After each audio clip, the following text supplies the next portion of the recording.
My name's J.C. McCauley. I'm Naisha McCauley, and you're watching AccessTV.org.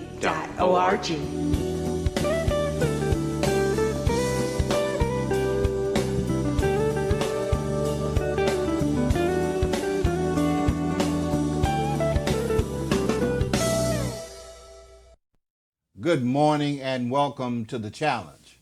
As always, first and foremost, I'd like to thank God for the opportunity and thank you, the viewers, for tuning in. This morning's challenge is about public safety. We want to talk about public safety in this city of Hartford specifically because without public safety, quite frankly, I don't think we have a city. So I've asked, and he's consented to come, someone who I've found to be unquestionably professional, and quite frankly, somebody who I think has the integrity to share with our viewers what really goes on when it comes to public safety and more specifically police work. Our guest this morning is a retired Hartford Police Department officer, Nazario Figueroa. Fig, thanks so much for coming, man. Thank you for having me. Yes, I really appreciate you coming because I think people ought to know firsthand, you know, rather than hearing it from folks who give an interpretation or have a perspective on things. They ought to go to a source and find out specifically what takes place inside of public safety. You were with the Hartford Police Department for over 20 years. 21 years, 2 months. Wow. Congratulations on your retirement, and thank you for your service. Thank you. I want to say that because, quite frankly, when a lot of us are at home sleeping, man, I know you're out there, and I can't tell you how much that means to me personally and my family, having lived here in Hartford as long as we have.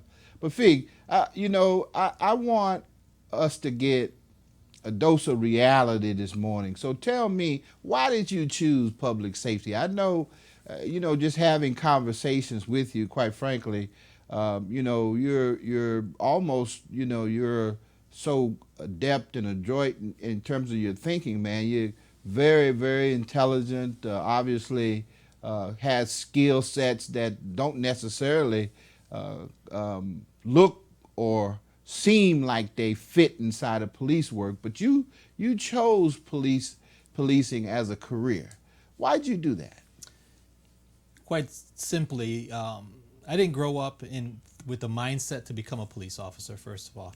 I'm from New Britain, Connecticut. Okay. And in New Britain, the relationships is just like Hartford. They were strained between the police growing up and the community. And as I grew up, I ended up at UConn, left UConn, and ended up in Hartford, Connecticut. Okay. I lived not too far from here on Putnam Heights, okay, which is off of Putnam Street. Sure. And the area was filled with drug dealers and stuff like that. And I got into, not trouble, but I guess I gave the community service officer attention. He said, there's somebody there and he's doing things, maybe he needs help. And I met Jose Lopez, who at the time was a community service officer in that area. Okay. And he was helpful in helping me and the community fight back and clean up the area against the drug dealing and all that type of stuff that was going on there. And he encouraged me. He says, you know, you'd make a great police officer. He kept on. And at the time, I was employed by the Aetna Insurance Company. I was happy at the Aetna Insurance Company. Okay. I was thinking that perhaps I would be staying at Aetna for a long time. Something we share in common. And sometimes life happens, and they asked me to leave. I ended up, he heard about it, and he calls me up again. He goes, so, do you want to come work for us now? I'm like, I think that would be a good time. And of course, like everyone else, you take on this job, and you think it's just going to be a job. But all the training that I've received through my life, and especially a lot of this stuff that I received in training at the Aetna Insurance Company, sort of prepared me to work at the police department. Wow. Administratively and working with computers and such. And I have to say it's been a great career. Yeah. It's not what most people think it is. Yeah. And it became very real for me when Officer Brian Asselton, who was a friend, Yeah. a co-worker in a way, Yeah. was murdered, and that day became Yeah. very real. Yeah. Yeah, that has to be a very, very difficult.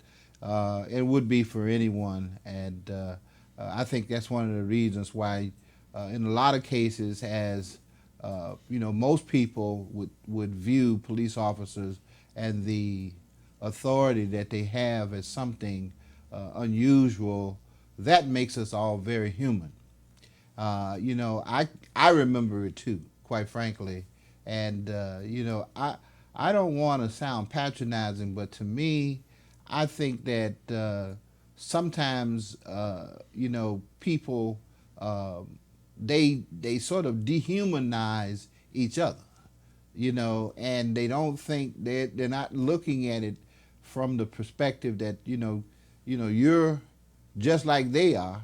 You just happen to have a job that has these specific instructions attached to it versus the job that they have that has different instructions that apply to it. How do we get people, if you will, to understand that? How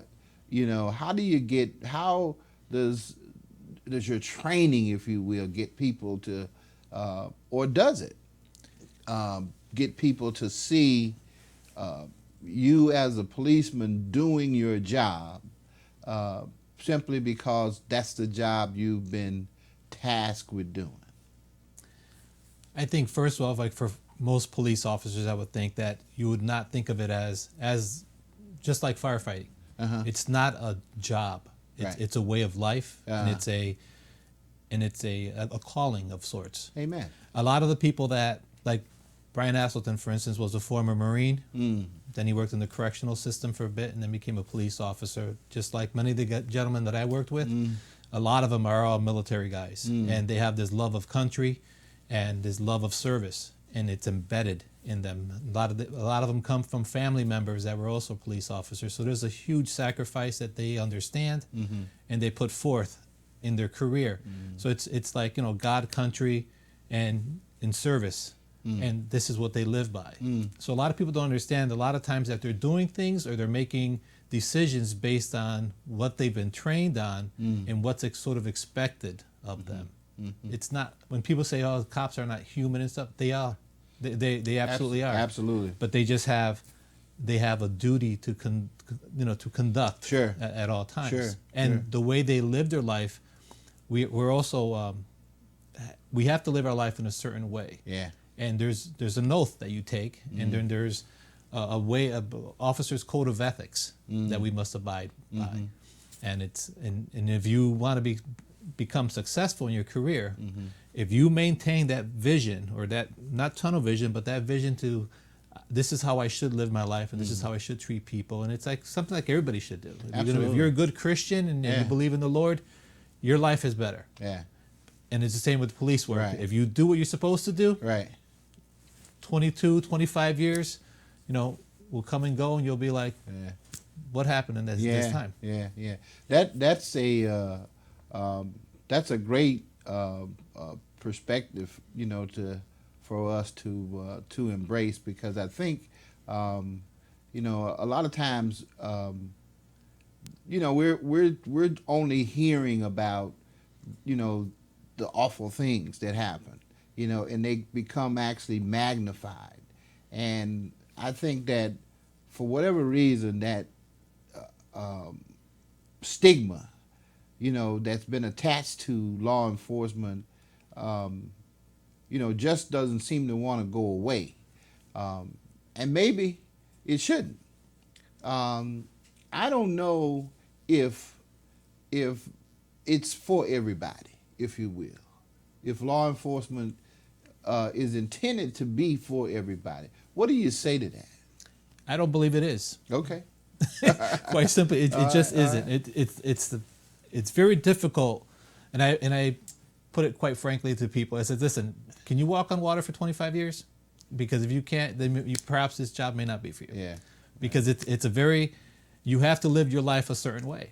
We can't go around believing that we can break the law whenever we want. Right. We don't do that. Right. People always, jest with me. Hey, Fig, you're a police officer. I bet you go around cruising around, right, breaking the law all the time, driving real fast. I'm like, yeah. actually, I don't. I drive like an older person. I drive very responsible. I don't drink and drive. Right. I don't beat on my wife. Right. Yeah. I don't make excessive noise. Sure. You have to live. You have to walk and talk the same. Yeah. And you just if you're thinking that you can come here and that you can bend the rules and slap people around. Yeah.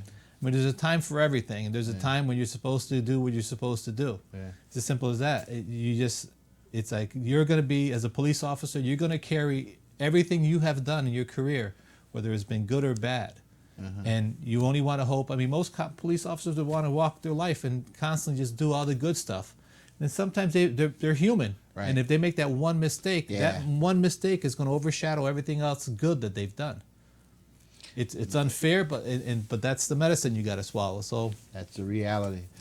I love the analogy or the comparison between living the life as a Christian versus living life as a police officer, because you're absolutely right. There is a certain standard that is set that must be met at all times, not just sometimes, but all times. We're talking with Officer Nazario Figueroa this morning on the challenge. We're going to take a break right here, but we'll be right back.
I started skipping school at the age of 7.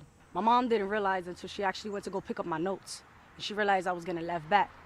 After that, I started hanging out with the wrong crew. I ended up in jail 3 times. Parents, what I'm trying to say is keep on top of your kids. Make sure you call, make sure you do what you gotta do. Parents, school is important. It's a big deal.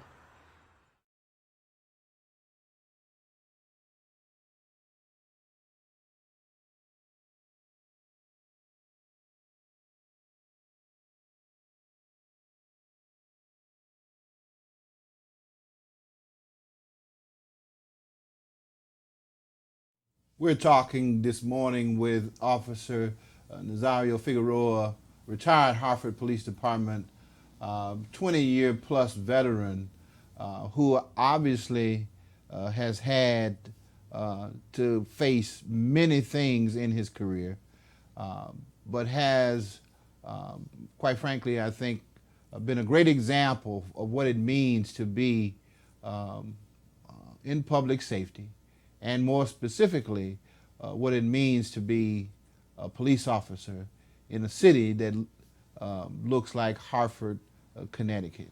Why is Hartford, if you will, Fig, so unique, if you will, in terms of the policing that's done here, I would say, versus some other city, on your, based upon your obviously your career and experience versus what you hear from other colleagues in other cities and other places. What would you say, if you will, makes Hartford a little different than some of the other places that might be experiencing something different when it comes to policing? I would say, first and foremost, let me say I came from New Britain, and I still say New Britain, but I love Hartford. Okay. Hartford is such a great city in my eyes. And I've been around, but Hartford's, as far as the people, the stuff that you can see in Hartford, Yeah. the stuff that people haven't decided to do with Hartford yet, I think the vision that they need to expand. But Hartford's a great city, and it's a great city to be a police officer in. What I think separates us from other cities with the officers, I don't know about their training, but Sure.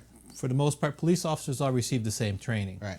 Especially if you go to Post, where the training academy for the state of Connecticut. Hartford Police, we're special. We have our own training academy, and we also take other officers from other towns, which is good, I feel, because they take that back to the community where they're working at. But as far as Hartford, as I explained, as you well know, I was a vice president of the Hartford Police Union. Absolutely. And we would go speak to the new recruits coming in, and I would always tell them, first and foremost, Hartford is one of the best places to be a police officer if you're going to be a police officer, basically because Hartford leads the way. We have some of the finest training that we have here. We have some of the finest officers. We have officers that come from all over, and they bring those experiences back. We have some of the guys that we have, former Rangers. We have former Marines, former Army personnel, Navy. We even have Mark Manson from the Coast Guard. Oh, yeah. And we always rib him about that. Right. I never had the opportunity to go to the military. I honor those gentlemen that have, Right. and the women. And we have, speaking of women, we have some great female officers Right. that have contributed greatly to the city. Right.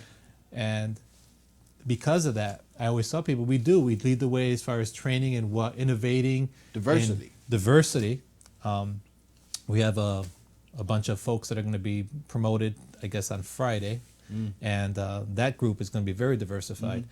But with all that, everyone that comes here, and because of the training, that's why I think Hartford has been fortunate and blessed that we haven't had the mortality rate of other cities with police officers. You talk about the training a lot, and I must admit, it would seem to me that there is a regimen that they have adopted that people have to satisfy in order to be on Hartford streets. Talk about that. How long does that take, generally speaking? From the time that somebody is accepted into the academy and versus being put on the streets. How much goes into that? Obviously, there's a lot, and it should be. But, you have to wonder sometimes because, those that are seasoned police officers versus those that aren't, quite frankly, I think there's a dramatic difference. That's my own experience. There's a huge learning curve. Okay. For me, it took my journey into the police department was 2 years. I didn't make it the first time I went through it. The second time I did. So, and it will take you a full year. I came in November 27th, 1995 is when I got hired. Hit the street in 96. But you have 6 months of training at the police academy back then. Then we had a full year of being on probation. Back then, we were during a so that's crucial 16, time. That's 18 months. Yeah, basically, before you get a police officer up and going, Right. It's a good 2 years. Oh. Because you have to satisfy your FTO and all the requirements that are stipulated through Post, all the mandates, Right. the Post mandates, Right. and they change. And like when I went on, I only had maybe up to 10 days, and we were pushed on the street real quick, so we had to learn real fast. Yeah.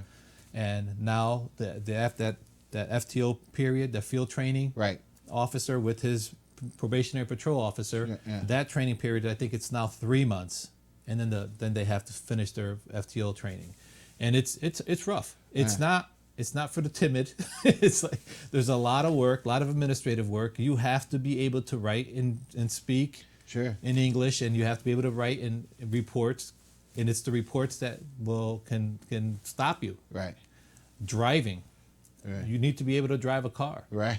And the training for driving, it could be you'll pull your hair out. But once you get through it, like everything else, then you should always get better at it. Yeah. If you need remedial training, they offer that.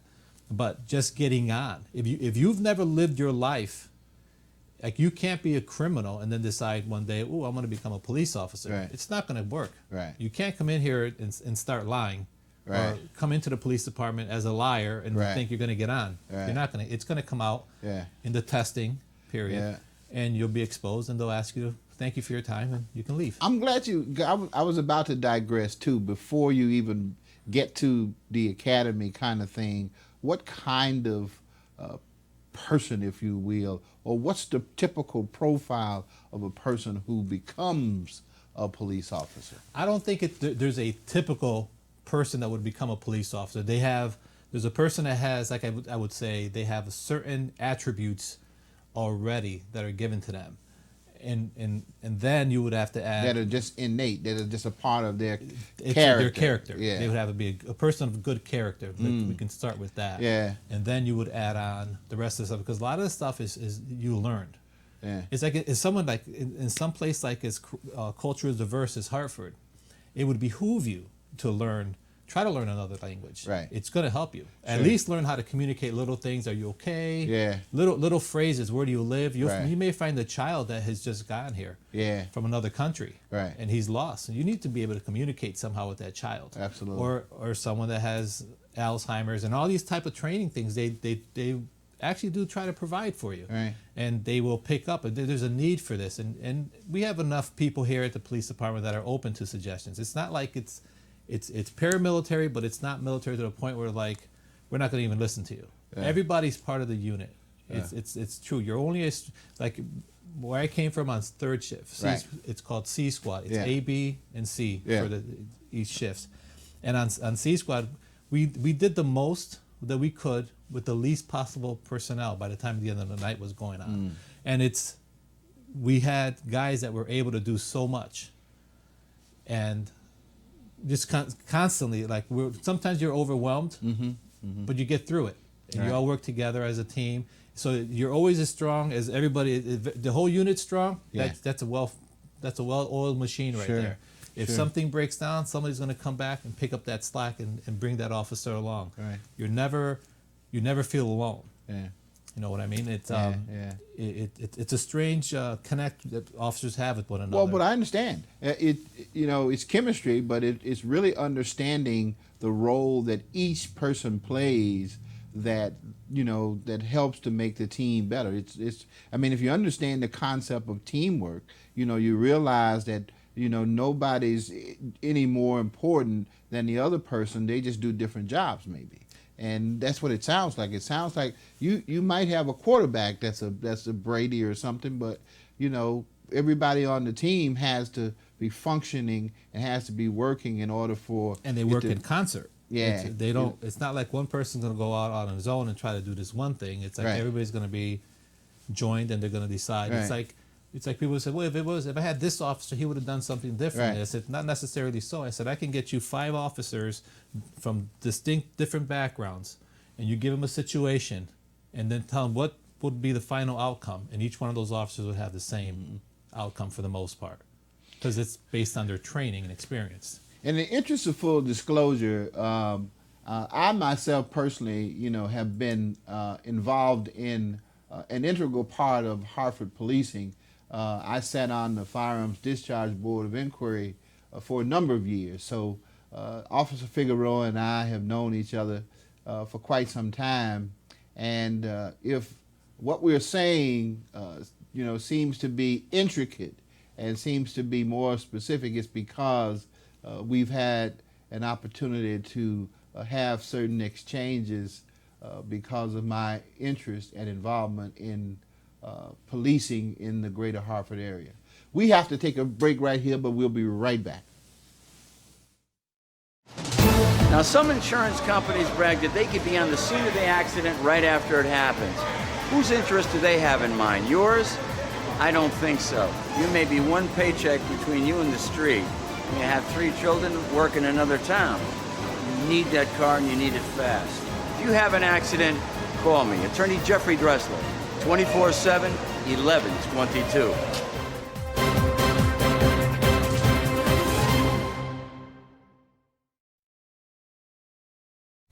My name is J. Stan McCauley, and I do business as Light Source Productions. I provide professional services in the area of strategic video communications.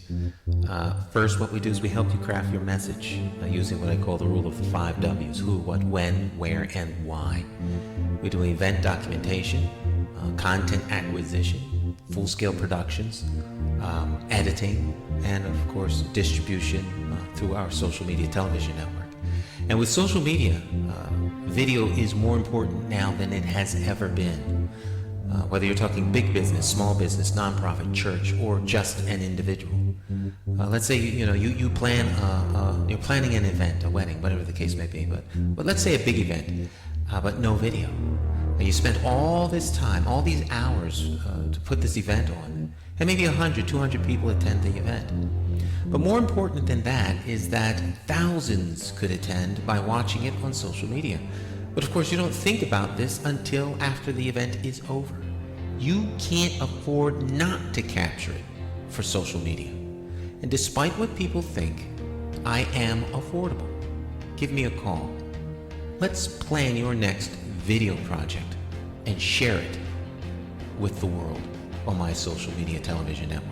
I promise you that you will have the attention of one person, me.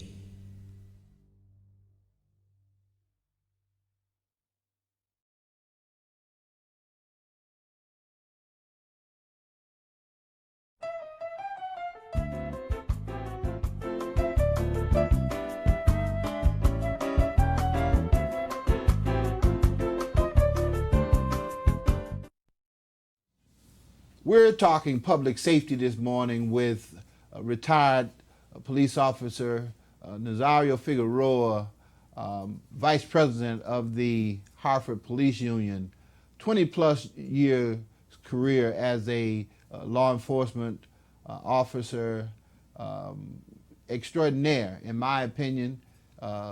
He's one of those unsung heroes, and I'm just going to, pass the accolades out to him this morning because he actually came to the interview. So I figured out how to thank him for doing that. But no, in all seriousness, I really do appreciate you sharing the perspective, because I think, unfortunately, there are many perspectives, obviously, and people are entitled to whatever perspective they have based upon their experience.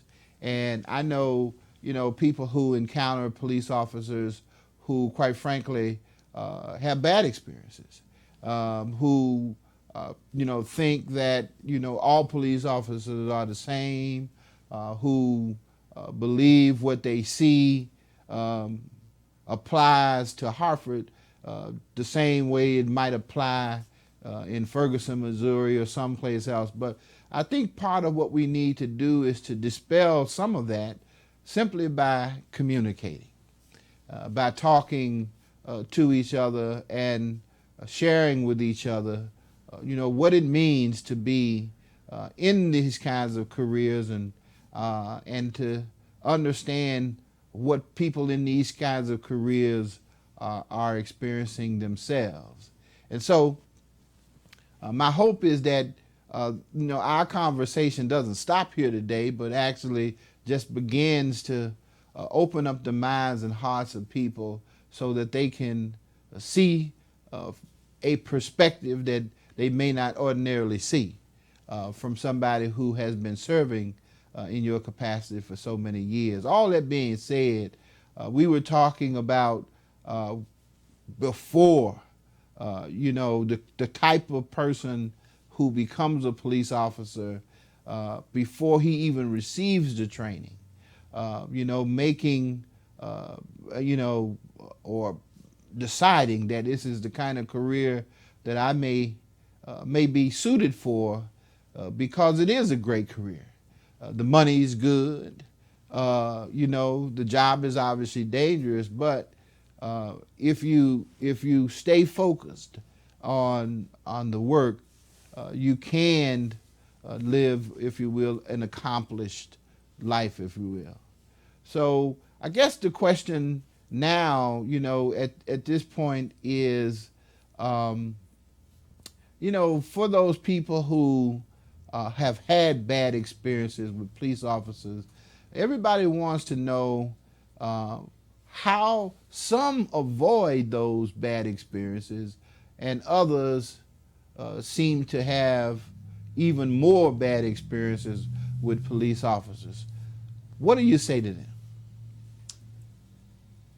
I would say something like, I would have to ask questions, first of all. Okay. For people that said, I had a bad run-in with a police officer downtown. Well, let's take Hartford, for instance, downtown.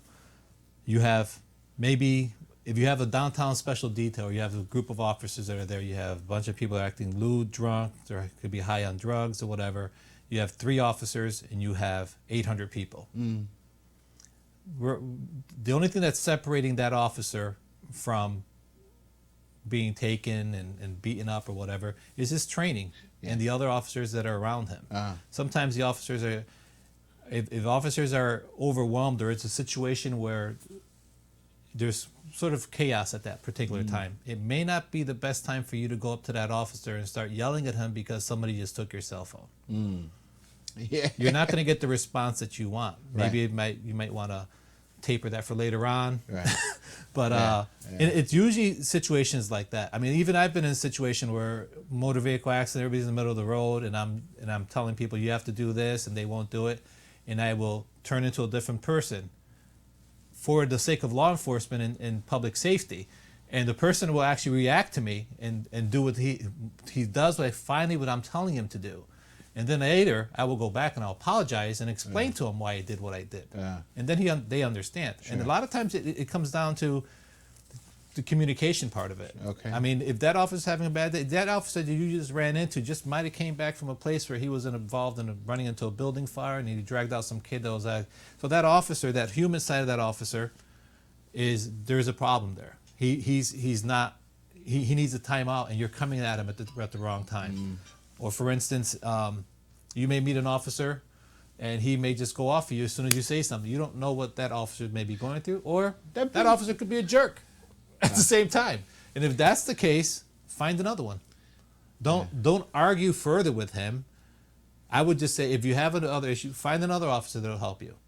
And if you can't, there's a process, even for when an officer is doing things that are bad, there's a process to solve that. Yeah. It's called the sergeant. Right. And you go to the sergeant, Right. or you can make a complaint. That's how the city works. And they want you to, and we would want, because we don't know, maybe that officer is going through something. Right. And we have officers that are trained specifically for that. Okay. Not CIT, I forgot what they're called now, but then I'll get that information for you. All right, well, we're going to have you come back. But we do have officers that are trained and they would go out there and they would call that officer up and ask him if everything's okay. Well, it brings up another question since you mentioned that. How many incidents per day, if you will, does any one officer go through on C Squad? A and B, I would think that they will be a little more docile and a little less activity. But C Squad, I know, which is in the middle of the night when, On C Squad? Yes. You usually come in running.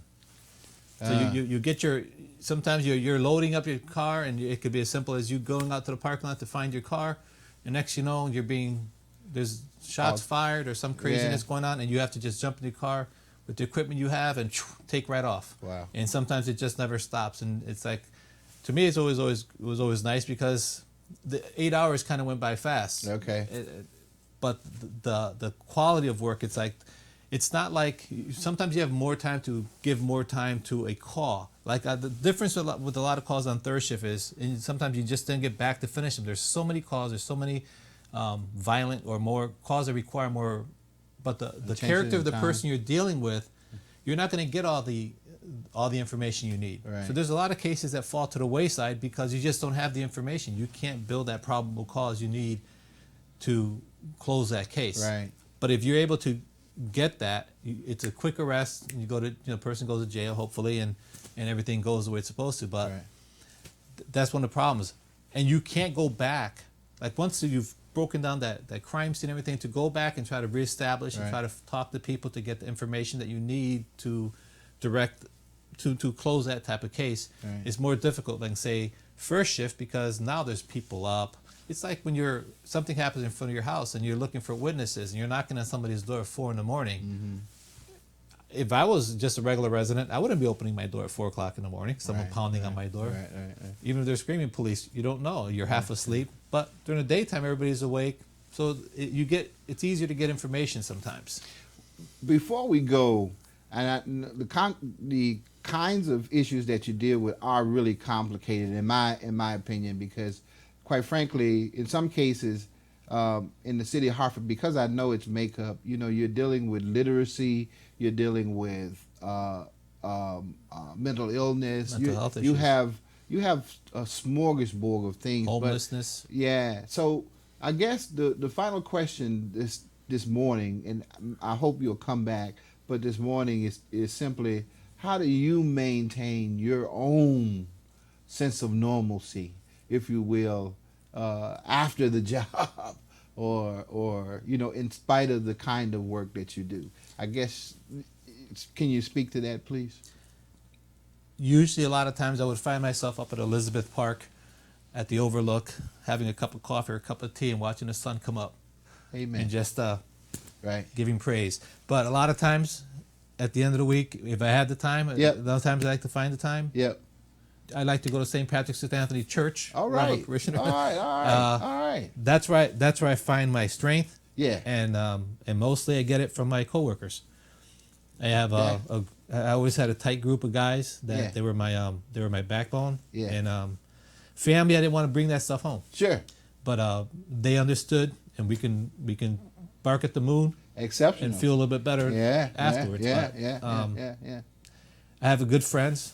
You know how we would hang out at Absolutely Saturday morning, stop and shop, having our coffee and discussing and solving all the world's problems. So that was always good too. Yeah, absolutely. Listen, I can't. We don't have any more time, and it's unfortunate. And I'm going to ask, Fig to come back because I do feel as if we really need to do more. In terms of awareness, in terms of understanding, and in terms of connecting to those people who, are there to protect and serve us. We need to understand, and we need to not disconnect from them. And I'm sure, we might not be able to get to everybody's issue, but we certainly will try. Thanks again so much for coming, my friend. All right. Hey, listen, thank you for tuning in, and remember, be blessed.